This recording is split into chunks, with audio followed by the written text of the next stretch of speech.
Tulip British নাগরিক এবং British MP এবং মন্ত্রী। যদিও তিনি বাংলাদেশি বংশোদ্ভূত, কিন্তু তারপরও যখন নাকি একজন কেউ মূলধারা রাজনীতি করে, বিশ্বের ওই দেশের নাগরিকত্ব পায়, ওই দেশের এমপি হয়, মন্ত্রী হয়, তখন কিন্তু সেই দেশকে তিনি প্রতিনিধিত্ব করেন। কিন্তু না, টিউলিপ সিদ্দিক কিন্তু ব্যতিক্রম। টিউলিপ সিদ্দিকই তেমন যে করেন না, যদিও মুখে বলেন আমি বাংলাদেশের কেউ না, বাংলাদেশের সাথে আমার কোনো সম্পর্ক নেই, কিন্তু বাস্তবে কিন্তু তিনি প্রমাণ করেছেন বারবার যে না, তিনি বাংলাদেশের অংশ চেয়েও শেখ হাসিনার তিনি একটি অংশ। একটি খবর প্রকাশিত হয়েছে সেই বিদেশি গণমাধ্যমে, শেখ হাসিনার সঙ্গে সম্পর্ক নিয়ে গর্বিত টিউলিপ সিদ্দিক। সারা বিশ্ব যখন শেখ হাসিনার স্বৈরশাসন নিয়ে সোচ্চার, বিশেষ করে পশ্চিমা দেশগুলো বারবার বলেছে যে একটি অবাধ নিরপেক্ষ নির্বাচন দেওয়ার জন্য, সেটিকে উপেক্ষা করে যখন একটি স্বৈরশাসন প্রতিষ্ঠা করেছে, তখন রাজনীতিকরা চাপ দিয়েছে। যুক্তরাষ্ট্র বাংলাদেশে যে হাই কমিশনার ব্রিটিশ দফায় দফায় সারা কূপ তিনি কথা বলেছেন সবার অংশগ্রহণে। টিউলিপ সিদ্দিক কিন্তু তখন একেবারে কোনো কথা নেই। কিন্তু তারপরেও শেখ হাসিনার সঙ্গে তার সম্পর্ক কেমন সেটি প্রকাশ পেয়েছে। টিউলিপ সিদ্দিক তার খালা বাংলাদেশের ক্ষমতাচ্যুত সাবেক প্রধানমন্ত্রী শেখ হাসিনার কাছ থেকে নিজেকে দূরে রাখতে চেয়েছেন, দাবি করেছেন তাদের মধ্যে কখনোই রাজনীতি নিয়ে কথা হয় না। কিন্তু স্কাই নিউজ প্রকাশ করেছে যে ব্রিটেনের নগর মন্ত্রীর লেখা এক ব্লগে তিনি রাজনৈতিকভাবে হাসিনার কতটা ঘনিষ্ঠ তা নিয়ে গর্ব করেছেন এবং তাদের একসঙ্গে ছবিও প্রকাশ করেছেন। 2008 সালের শেষের দিকে এবং 2009 সালের প্রথম দিকে লেখা পোস্টগুলোতে, যখন তিনি একজন লেবার কর্মী ছিলেন, টিউলিপ সিদ্দিক বাংলাদেশের সাধারণ নির্বাচনে তার খালার সঙ্গে প্রচারণা চালানো এবং তার বিজয় উদযাপনের বর্ণনা করেছেন।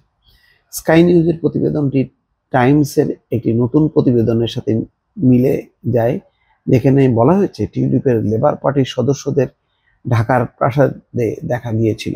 গত বছর অভ্যুত্থানের মাধ্যমে ক্ষমতাচ্যুত হওয়ার আগে এই প্রাসাদেই থাকতেন তার খালা শেখ হাসিনা। 2009 সালের 11 জানুয়ারি টিউলিপ সিদ্দিক ব্লুমসবারি এবং কিংস ক্রসের লেবার পার্টি অ্যাকশন টিমের সদস্য শিরোনামের ব্লগটিতে সমর্থকদের উদ্দেশ্যে টিউলিপ লিখেছেন, আমি বাংলাদেশে সত্যি ব্যস্ত ছিলাম। আমি ঢাকায় বাংলাদেশ চীন মৈত্রী সম্মেলন কেন্দ্রে শেখ হাসিনার নির্বাচন পরবর্তী সংবাদ সম্মেলনের ছবি তুলেছি। আমার জন্য এই সংবাদ সম্মেলনের সবচেয়ে তাৎপর্যপূর্ণ উপাদান ছিল শেখ হাসিনার বক্তব্য, যিনি জোর দিয়ে বলেছিলেন বাংলাদেশের সব রাজনৈতিক দলকে দেশের কল্যাণে একসঙ্গে কাজ করতে হবে। এটাও কোনো গোপন বিষয় নয় যে অতীতের সরকারগুলো অন্যান্য রাজনৈতিক দলের সাথে একসঙ্গে কাজ করেনি এবং আমাদের এই ধারা পরিবর্তন করতে হবে। সাবেক প্রধানমন্ত্রী জোর দিয়ে বলেছিলেন যে আওয়ামী লীগ প্রতিহিংসা রাজনীতি সমর্থন করে না। আশা করি যে এই বছর একটি নতুন রাজনৈতিক সংস্কৃতি তৈরি হবে। সেই প্রসঙ্গে টিউলিপ যোগ করেন, প্রধানমন্ত্রীর সঙ্গে প্রেস কনফারেন্সে আমার একটি অ্যাকশন শট রয়েছে। আমি কি বলেছিলাম তা মনে নেই, সম্ভবত এটি তত আকর্ষণীয় ছিল না। 2009 সালের 21শে জানুয়ারি একটি পোস্টে যুক্তরাজ্যের নগর মন্ত্রী বর্তমান লিখেছেন, নির্বাচনের দিনে শেখ হাসিনার সঙ্গে তার গাড়িতে ভ্রমণ করার সৌভাগ্য হয়েছিল।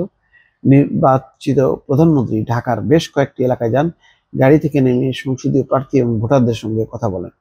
তার খালার গাড়িতে ভ্রমণের বর্ণনা দিয়ে টিউলিপ লিখেছিলেন, আপনি এখানে নির্বাচনের দিন থেকে আমার সমস্ত ছবি দেখতে পাবেন, কিন্তু ছবির খারাপ মানের জন্য আমি ক্ষমা প্রার্থী। আমি তার গাড়ির ভেতর থেকে ছবি তুলেছিলাম, যা আসলে বেশ কঠিন কাজ। আপনি ঢাকা কেন্দ্রীয় কারাগারের একটি ছবিও দেখতে পাবেন। ছবিটি আমি তুলেছিলাম কারণ শেখ হাসিনা আমাকে বলেছিলেন যে এই কারাগারটিতে তার শৈশবের বেশিরভাগ সময় কেটেছে। কার্যত এটি ছিল তার দ্বিতীয় আবাস, কারণ তার পিতা বঙ্গবন্ধু শেখ মুজিবুর রহমান বহু বছর ধরে এই কারাগারে আটক ছিলেন। প্রতি সপ্তাহান্তে পরিবারের বাকি সদস্যদের সাথে খালা তাকে দেখতে আসতেন, তাই এটি একটি খুব পরিচিত ল্যান্ডমার্ক ছিল। 2008 সালের 29শে ডিসেম্বর বিজয় শিরোনামে সিদ্দিক লিখেছেন, আওয়ামী লীগ বিপুল ভোটে জিতেছে, শেখ হাসিনা নির্বাচিত প্রধানমন্ত্রী, আমি আনন্দিত। আমি সারাদিন শেখ হাসিনার সঙ্গে প্রচারণায় ছিলাম, তাই বেশি কিছু লেখার শক্তি আমার নেই, কিন্তু আগামীকাল আমি লিখব। তবে আমি কয়েকটি ছবি আপলোড থেকে নিজেকে থামাতে পারছি না। একটি ছবির ক্যাপশনে লেখা, এটি হলো শেখ হাসিনার মুখ। ফলাফল শোনার ঠিক আগ মুহূর্তে ওই আসনে আওয়ামী লীগের কঠোর পরিশ্রম সার্থক হয়েছে শুনে তিনি এখানে এসেছেন। যাই হোক, এখানে লুকোচুরির কিছু নেই। ব্রিটেনে টিউলিপ যত রাজনীতি করুক না কেন, তিনি মন্ত্রী এমপি এই পর্যন্তই, একেবারে ব্রিটিশ যে মূল ধারা বা মূল ক্ষমতার একদম শীর্ষভাগে ওঠার সেই সামর্থ্য শক্তি নাই। ফলে বাংলাদেশে তার হচ্ছে আর এক পা রেখেছেন। যদি কখনো শেখ হাসিনা স্বৈরশাসন প্রতিষ্ঠা করতে পারতেন, তাহলে হয়তো ভবিষ্যতে টিউলিপ সিদ্দিক সহ ববি অনেকেই আসতেন এবং এই ক্ষমতার মধু আহরণ করতেন। কিন্তু দুর্ভাগ্য, সেই ক্ষমতার মধু তাদের উপভোগ করা হলো না। শেখ হাসিনা গণঅভ্যুত্থানের মধ্য দিয়ে বিদায় নিয়েছেন, চরম ন্যাক্কারজনকভাবে তিনি পালিয়ে বেঁচেছেন। এই হচ্ছে পরিস্থিতি। দর্শক ভালো থাকবেন, আল্লাহ হাফেজ।